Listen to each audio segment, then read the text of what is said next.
So the rule this morning that I tried to make that you guys did not respect whatsoever was save it for the microphones. Yeah. Because you guys were kind of going at each other on about Daniel chapter 2. Lori's shaking her head in agreement. And going at each other. I was. You weren't? It's matter of fact to him. Emotional for you, matter of fact for him. I was like, I don't think that's what it means. Which we'll get to in a second. And then I was like, okay, I do. Yeah. I think it's what it could mean. Oh, sure. Yeah. And I think we landed in a good space. I think so, which too. we'll get to. This is a fantastic teaser because people are on the edge of their seats like, what are they talking about? That wasn't arguing. There's like 4 text exchanges. He's gone back. I'll tell you when we're arguing. That wasn't it. Well, speaking of which, let's get rolling. There's only 4 of them, and Joey was 2 of them, so that definitely wasn't an argument. Well, my face was speaking Your face really was loud by okay. myself at Well, I home. didn't hear your face. Well, so that was the problem. If you'd seen my face, you'd know we were arguing. All right, so let's resolve. I guess we got to recreate the tension to resolve the tension all over again. Daniel chapter 2, if you're just joining us, we are in a series about the life of Daniel and the book of Daniel. And it's been fascinating, so I would encourage you to go back and take a listen to the first couple episodes. But we are taking a chapter at a time through here, and that has been what's up for debate here, is taking a chapter at a time, because chapter 2 is long, and there is a lot to it. And we are going to make the attempt to cover it today. We ready? Under protest from Lori. Yeah, that's right. I forgot. Lori said she's doing this episode under protest, so let us begin. Let us begin. All right, so last week, just full disclosure here, I tossed a question out, what's going on in the chapter? And then Jeff was like, well, you see here. He started reading the text. Yeah. So you going to do that again today? Well, it starts the same in chapter 2. In the second year of the reign of Nebuchadnezzar, he had dreams. He had dreams. He had dreams. His, right. his spirit was troubled. His spirit, he couldn't sleep, man. He couldn't sleep. Yeah. And then, man, he just got a little bee in his bonnet and summoned the magicians and the enchanters, the sorcerers. You're doing a good job, actually. The Chaldeans. I mean, tell them all to come. Yeah. Now, what we don't know is why didn't he summon Daniel and his friends? Because weren't they a part of all that? They were being trained. Hey, for listen, that, right? That's a great question, but let me do the hosting. I'm just saying that by the time you get to the end of verse 2, yeah, there's a little tension already brewing. So, I like it. But it tells you. Again, you start reading this book that we avoid because it's so confusing. It's like, it's not all confusing. I mean, some of it's right there on the page. Yeah. So, There's so much there in verses 1 and 2. We should definitely cover the whole chapter. oh, yeah. Wow, Okay. spicy, Yeah. Lori. Yeah. Lori. Or it could just be a springboard to get us over a lot of those other details. I'm just saying. It could go either way. It's good to skip the things in the Bible. It's good. Absolutely. Yeah. I have some minutia over here. Don't you worry. I have some minutia. It's off the That's a rails funny already. statement. Yeah, I got minutia. Off the rails already. I just need Jeff to know we were fighting. So what we agreed upon was that I... Under protest. Would, no. No? We didn't protest this, that I would do the rundown of the chapter just to make things... Also, don't know if we had a conversation about it. I do remember that. You do remember that? Yeah, but it was at the end of the podcast last week. Friends, I'm sorry. What's happening right now? I'll get us back. Here we go. In the second week of the Daniel podcast, Lori, Joey, and Jeff are sitting around and couldn't get started on Daniel 2. Go ahead. So Nebuchadnezzar, as a series of dreams, he was struggling. He was not sleeping. Jeff, great job. So he gathers all the mystical spiritual people that in the land to try to get them to tell the dream and interpret the dream. And so much so, he's sleep deprived. And what we're going to see, I think, through this chapter and really through the story of Daniel is just the two differences between these two men, Daniel and Nebuchadnezzar, because Nebuchadnezzar is desperate. And he threatens those who he summons to interpret the dream.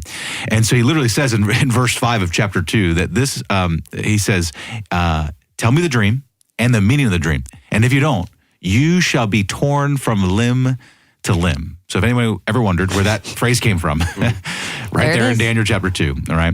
So the spiritual folk said, hey, just you need to tell us the dream so that we can interpret it. And he said, no, absolutely not. If you don't tell me what it is, you're dead. They're like, hey, this cannot be done. All the people of the land, this cannot be done. Nebuchadnezzar then orders all the wise men of Babylon to be murdered. So in my mind, one of the most cool, calm, collected moments in all Scripture. Daniel and his friends, when they come to kill him, Daniel says this. Daniel then replied with prudence and discretion. Why is the decree of the king so urgent? And Daniel went in and requested the king to appoint him a time that he might show the interpretation to the king. So then Daniel tells some of his friends, guys, we've got to pray, like our lives depend on it. And Daniel then gets wisdom and vision from the Lord. And I guys, I don't know when you guys are reading this, but I found it interesting that this, like, all this real estate was given to Nebuchadnezzar, like freaking out about trying to get this interpretation from one of these people. And only a half a verse does it just say, Daniel received the vision or something like that. I don't have a verbatim in front of me because I have the summary in front of me. But basically, he gets the vision, all right? And then immediately, what does he do? Praises God. Praises God. And so he goes on with this. What would you call this a poem? Would you call this a song? Yeah. Yes. It's a prayer. And he tells the king's secret service, hey, I got the dream and its interpretation. Then he goes and he tells them what it is. But before he tells them, guys, this is really cool. I'm sure we're going to spend a lot of time on this. But what he tells them is, hey, you got all the people, got all your people, and they couldn't do it. And by the way, I was able to do it, but it wasn't because I'm like awesome sauce. It was because there's a God in heaven. This is the phrase. God's awesome sauce. Because God is awesome sauce. That's the title of the episode right there. God is awesome sauce. So he goes in, he interprets the dream, which, there's a lot to be said about the interpretation of that dream. And then at the very end, what we see here as the falling action of the chapter is that Nebuchadnezzar, in his he's so extreme. He's so excited about the ability of Daniel to be able to do this. He promotes him in his court. And that is chapter 2. Did I do all right? You did. All right. That's the gist for sure. Yeah, I think going back to the beginning of the chapter, is with the second year of the reign of Nebuchadnezzar. So why is he tired? Why is he exhausted already? Well, probably been a pretty busy year. You know what I mean? Yeah, it's his first, Yeah, I read some things that, like, there were certain times a year, even in 2 Samuel, when David fell with Bathsheba, so when the time of year when kings go out to war, like there was kind of a cycle where they would just kind of go through this. Yep. So he could have been tired for all sorts of reasons. Yeah. And there's some, I wish I'd written it down, but there's some, centuries old or millennia old quote about how for kings and those in power and authority, when they get tired, they will dream of their demise or something like that. Oh, yeah. Cool. And so there's kind of just a background in the air there. But yeah, it seems like he's just kind of, when he gets the opportunity or when he calls them all to himself, like I wonder, like the Chaldeans, I'm trying to remember the background for them. Did they come from Babylon or was that another conquered people? Nope, okay, they came from Babylon. But that was what they were known for. Like it was just kind of a group of people that were just known for being able to interpret things and whatnot. But he was kind of calling their bluff. It's like, if you guys can really do this, I don't have to tell you what I dreamed. Yep. Like anybody can come up with an analogy. Yeah, I need an actual interpretation. Yeah. So he's being pretty measured. I was going to say, so you think he's actually thinking pretty clearly here? I think he's thinking pretty clearly.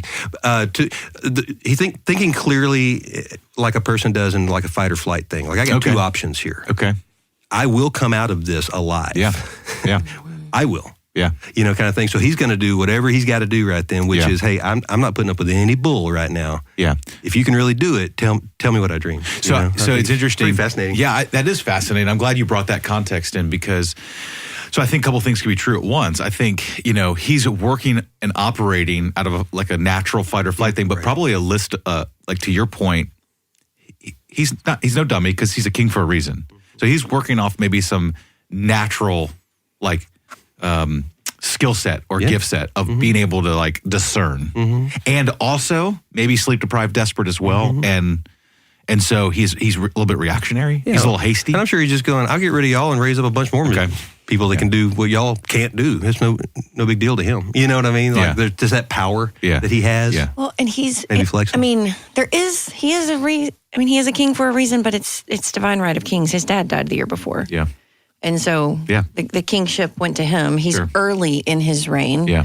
You can imagine there's in the ancient royal courts, it was all about who could trick and conquer whom. So the paranoia there as a young king is going to cause him to do the opposite of what Daniel did. I think we see a very stark contrast between why is the king so urgent and Daniel asking to take a breath. Yeah. Mm-hmm. and to think things through and to pray. And because all these magicians would have been praying too, right? Because that was the ancient idea, was that these people could interpret dreams based on their gods, on what they conjured. And so, it's just an interesting contrast to me. Nebuchadnezzar, I think he is thinking clearly. I agree with you. Like when I say clearly, I mean like I think he's being shrewd. I think he knows what he's doing. Agreed. It's just not a capricious act. Agreed. Agreed. Like he's like, I'm going to double this. And the conjurers are like, there's no one who could do that. And they say that. I mean, it's interesting. Their baseline theology is the same as Daniel's, which is there's something outside of ourselves that's bigger than us, that it's the only thing that can do it. Now, what they don't have is right theology. Correct. Not even right theology, but completely wrong God. And well, I mean, that's what I mean. Yeah. And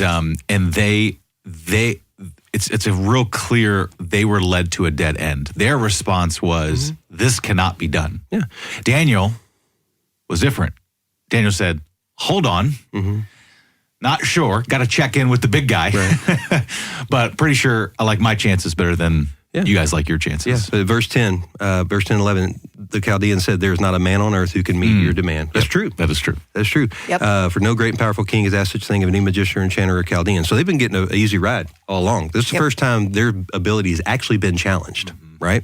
And then verse 11, the thing that the king asks is difficult. No one can show it to the king except the gods, plural, whose dwelling is not with flesh. So again, it's like that truth apart from the one true God only gets you so far.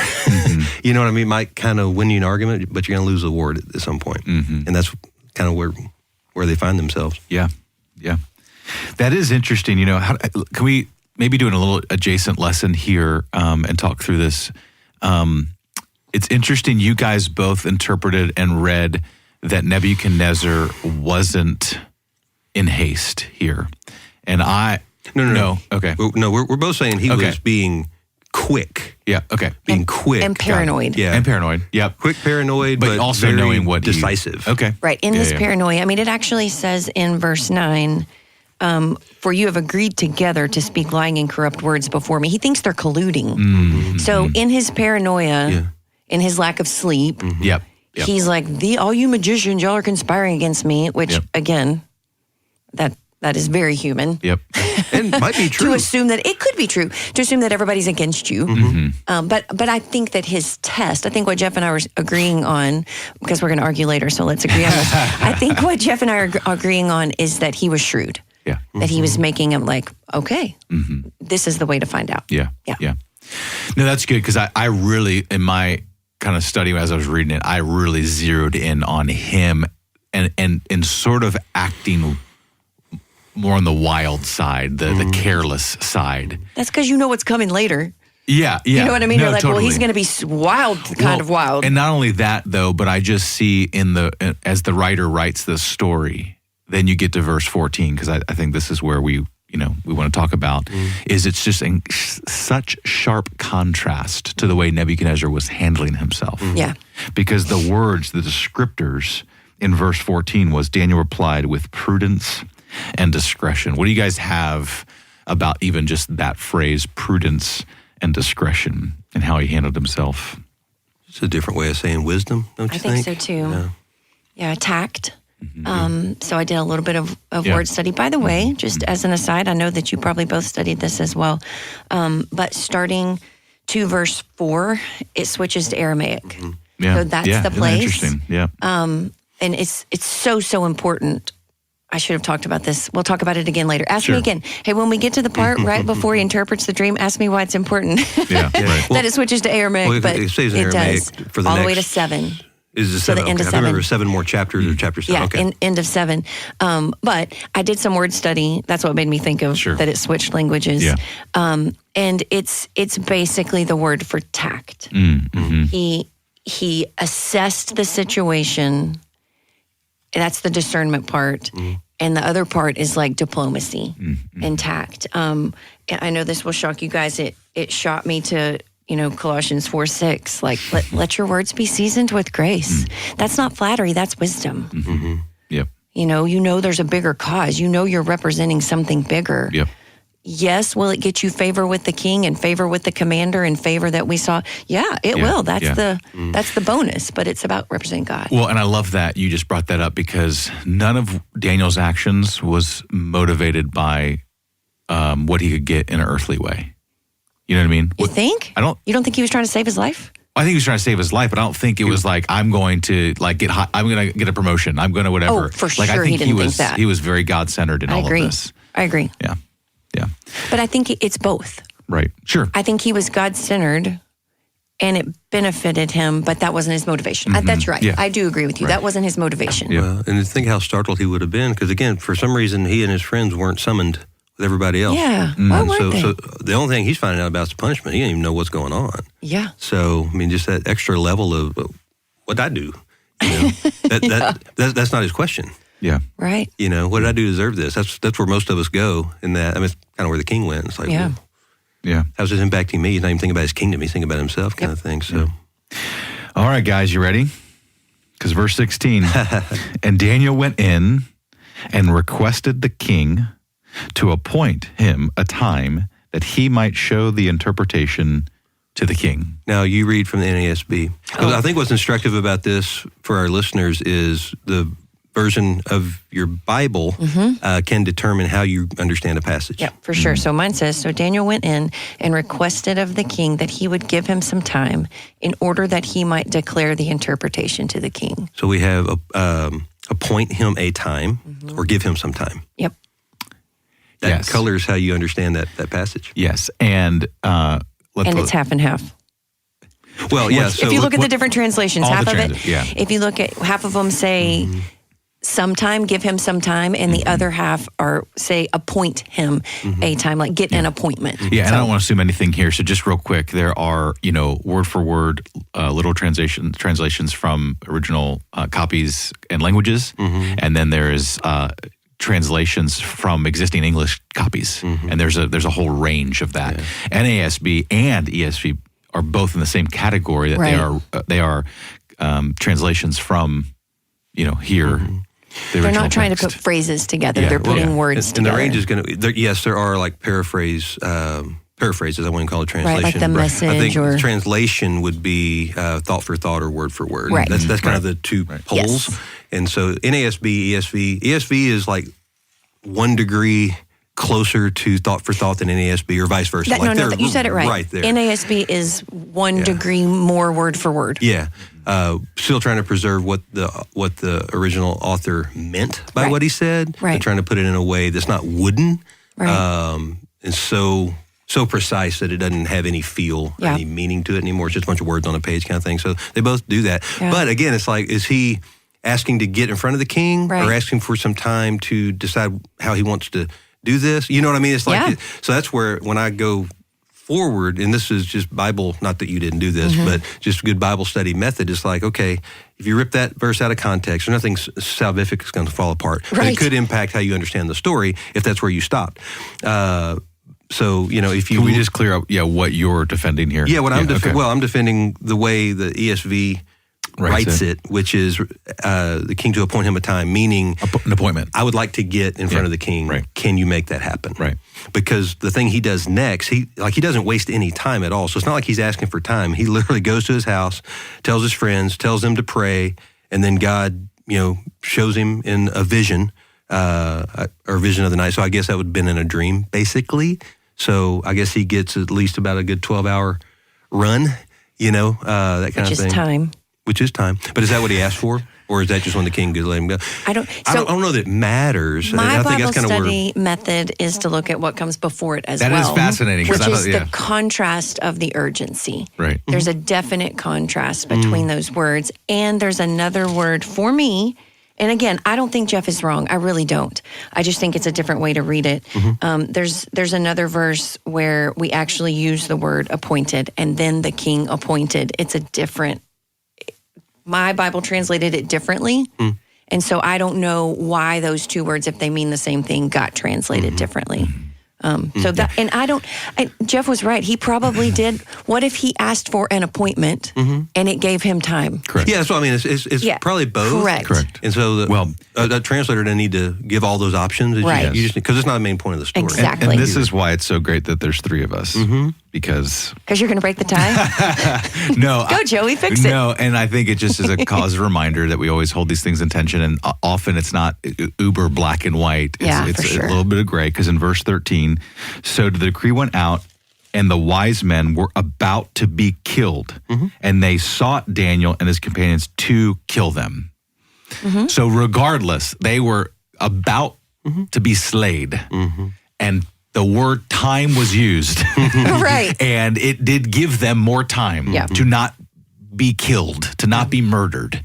And he also got an appointment with the king. Yeah.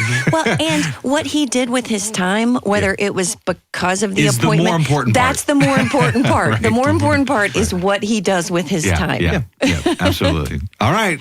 Good job, everybody. Yeah. See? There was some bow there. There was a little bow tied on that conversation. As you study like in addition to people, that's when you go to a commentary. Absolutely. Maybe more than one. Just to see, okay, so how have other people interpreted this? And when you find two or three people that you really respect that also see it one of two different ways kind of thing, it's like, okay, maybe I don't have to. I can let that go. Make a real black and white decision on this. That's not a stake I'm going to die on. It's also not a lesson I'm going to write and say, thus saith the Lord in front of, if I'm teaching 200 women, I'm not going to say, this is the application for your life forever and ever because this says this. Because there's some gray there. And so I need to treat that with the respect that the word demands. Totally. That's good. So what does he do with his time? He goes to his friends and says, we got to pray like crazy. That's super convicting in that. But we're going to get to personal application here in a bit. And then he praises the Lord. Anything about, what he does with the prayer, what he does thanking the Lord, receiving the dream? Do you guys have anything you'd like to highlight there? I just liked that they don't pray for their lives necessarily. They pray to the God of heaven to get compassion from him. What does your translation say in 18? In order that they might request compassion from the God of heaven concerning the mystery. Yeah. So God, be merciful. Like, our lives are at stake. We know, to me, what I hear from that is, we know you can do this. Be merciful and give us this for your sake, That's good. Yeah, that's good. And I just think it was a real cool, confident moment. There's a couple moments where Daniel, with the way he says things, because you see this prudence, you see this discretion, you see this humility, you see this posture of just him not bowing up. But there's a few moments where his courageousness and his confidence in the Lord comes out. And it's like, I'm about to tell you this, but I just want to make it really clear. Right. Your guys couldn't do it. Their gods failed. My God didn't. Yep. I just love that. I just love that reality and that confidence and that posture that I want to live with. And he did it again at the very end. Let's see. Well, it wasn't the very end, but if you look at verse 45, at the end of 45, in the middle of it, he says, a great God has made known to the king what shall be after this dream.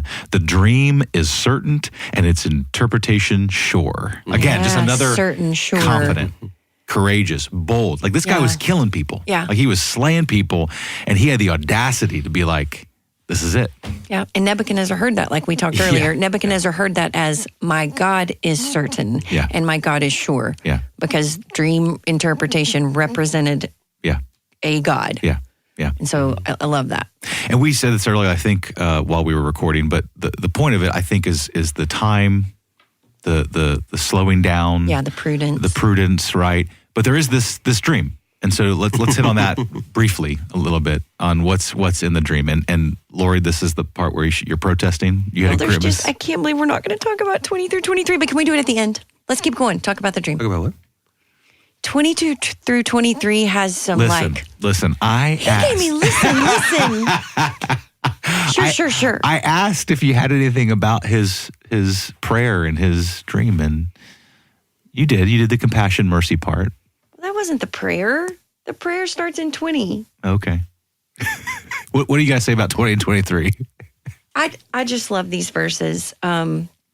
Probably the most famous of these verses is 21. It is God who changes the times and the epochs. He removes kings and establishes kingdoms. He gives wisdom to wise men. Like that preaches right now in 2024. God is in control of history. Yeah. And the coolest thing that's about to happen, I'll give you this. The coolest thing that is about to happen is that verse and that prayer, Daniel is saying, God is in control of history. He is sovereign. He's the one who establishes kings, like them or not. He's the one who establishes kingdoms, good or not. And then this dream that he's about to interpret is going to tell the future, even though he just said God's in control of history, which is this super cool, like, hey, what's history and future to God? Oh, it's all the same thing. Yep. And I love that. So there, now can we talk about the dream? But we have to talk about that first. No, that is good. Yeah, just again, it kind of goes under the bucket of that confidence Daniel had. This simple, like the simplicity of faith in a way, and he was able, to live in that confidence. And he wouldn't have used the word, but he had a high view of God's sovereignty, and absolutely. that was the grounding thing. That's right. The same thing with Paul. Same thing with Peter. Like that's what undergirded their confidence. Yeah, it wasn't even a list of wins versus losses. It's knowing God's story overall, what God does, how God does it, knowing that why God does it is known only to him, but they just trust what they've seen. Yeah. That's how he tells his friends to pray. It's like, pray to the God that we know. Yeah. Yep, love that. That kind of thing. And and then that's what, it's interesting at the very end, getting back to what you pointed out, Joey, I think you pointed out, he says, a great God has made known to the king what shall be after this. Well, I just think that's interesting.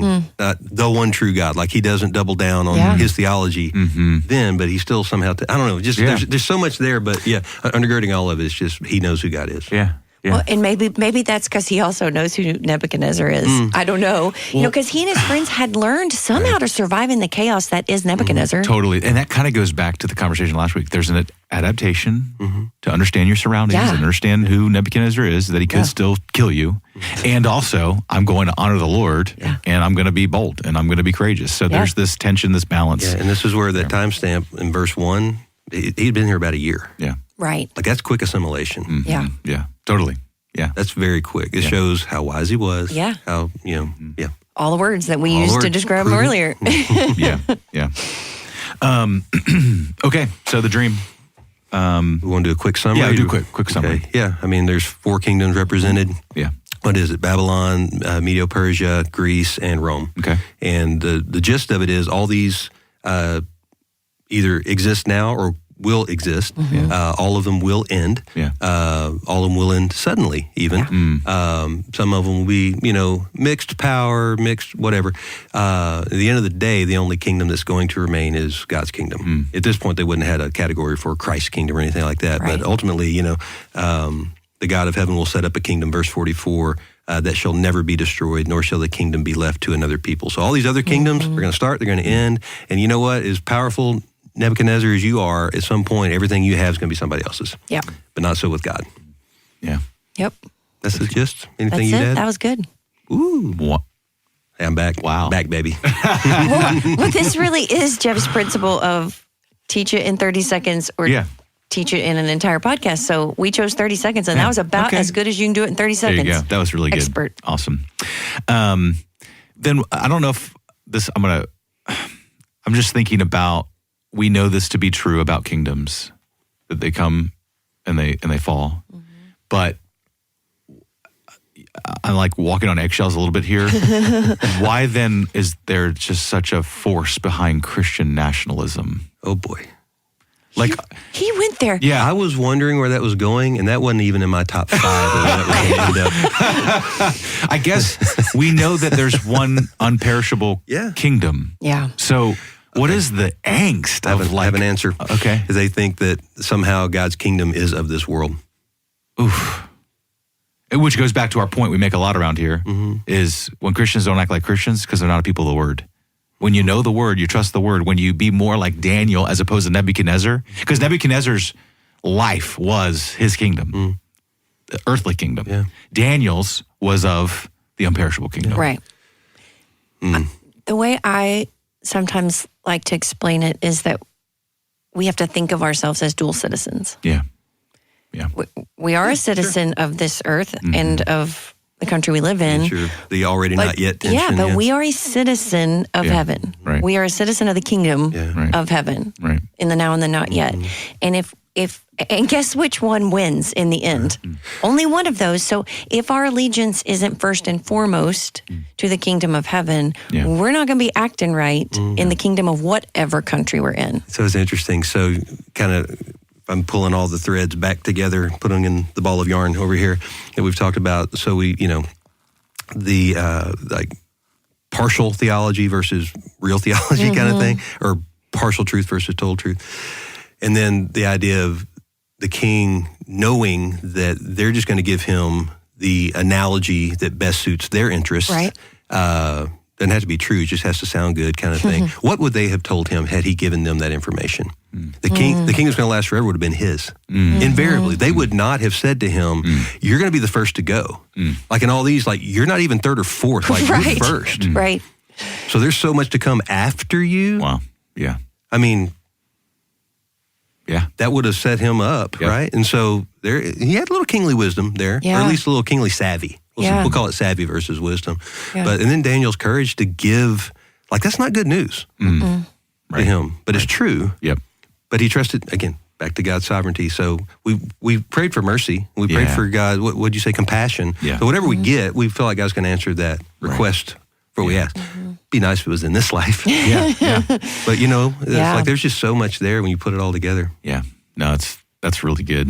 All right. Well, when I read that, I keep reading things like of God's kingdom is laid throughout. I mean, it's the story of Scripture, and I just think we have to raise our sight line from down on this earth up to Him, and Daniel is just a great example of that throughout that. So, speaking of which, what other passages of Scripture talk about some of the lessons that you have seen through Daniel chapter 2, and we can connect, closing pastoral encouragements to that as well. My brain, maybe because we talked about it yesterday in our own Bible study time, I went to Isaiah 40, that just talks about just the different things I wrote down when I was reading Isaiah 40. It says, God, this is my summary of it. Yeah. God measures the waters in the hollow of His hand. Like I can just picture God having His little palm out, and all the water in all the world fits right there. In the hollow of His hand. Like, how big is He? Well, all the waters in all the world that He created, by the way, fit in the palm. So again, is that a literal thing? No, I'm reading that literally for an analogy to remind me how big God is and how sovereign He is. Verse 14 says, He consulted no one in creation. He needed no advice. He didn't need help. 22 says that the inhabitants of the earth are like grasshoppers. Again, these are just all such beautiful visual images to remind me to perhaps sit down and know my place. And then the last one just said, but verse 26 in Isaiah 40 says, because of His greatness, not one star is missing. Daniel knew those things. He believed those things. He acted out of those things. Now, my contention would be he had to take a breath and maybe get there. Yeah, sure. But that's where he got. I love that. Yeah, it's really good. Jeff, what about you? I mean, as you go through Scripture, there's always like a new and better version of something like that. He's almost like a new and better version of Joseph a little bit. Yeah. I think we talk about that maybe on the intro episode a little bit, but yeah, I mean, literally get down to the bottom, verse 49, or verse 48, excuse me. After all this, the king promoted him, because of an interpretation of a vision. Like there's so many parallels there.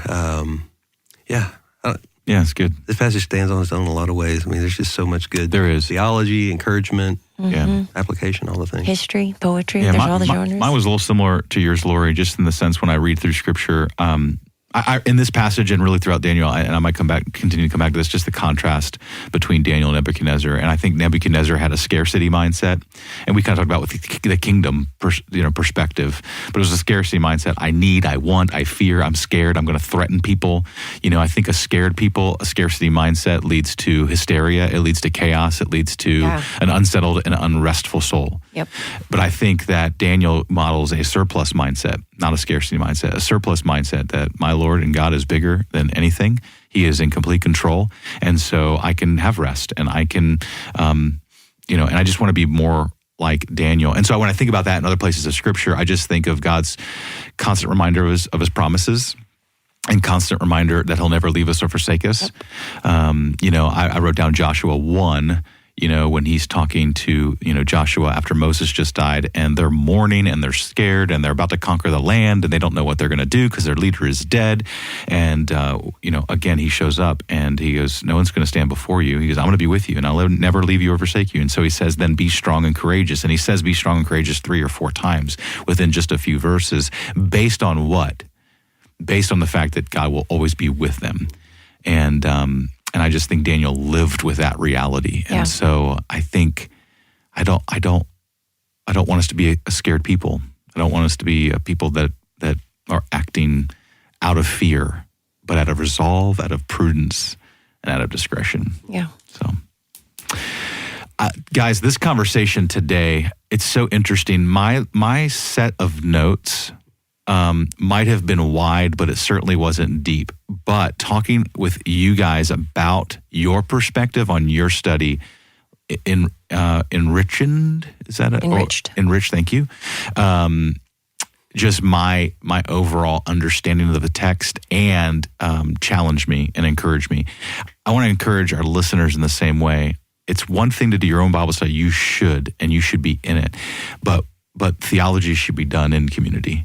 And I just want to encourage you, take a step. We love that you listen to this podcast, and we hope you share, subscribe, all those things.